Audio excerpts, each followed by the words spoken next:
سابق وفاقی وزیر فواد چودھری نے پی ٹی آئی قیادت کو آڑے ہاتھوں لے لیا۔ انہوں نے الزام لگایا کہ موجودہ قیادت چاہتی ہی نہیں کہ بانی پی ٹی آئی جیل سے باہر آئیں۔ پی ٹی آئی کی موجودہ لیڈرشپ ہے،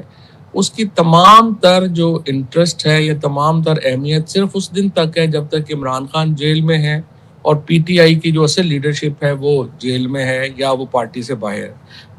جو ہی شاہ محمود قریشی آتے ہیں، اعجاز چودھری آتے ہیں، محمود الرشید آتے ہیں،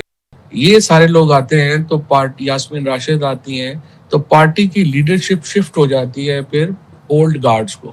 جو کہ موجودہ لیڈرشپ کو تھوڑا پرابلم ہے اور اس لیے ظاہر ہے کہ وہ کین نہیں ہے۔ اور یہ بات آپ کی بالکل ٹھیک ہے۔ سہیل آفریدی صاحب نے جو بیان دیا، دیکھیں ایک تو پی ٹی آئی میں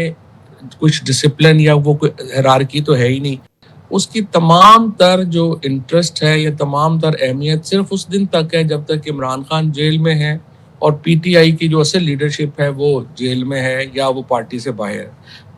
جو ہی شاہ محمود قریشی آتے ہیں،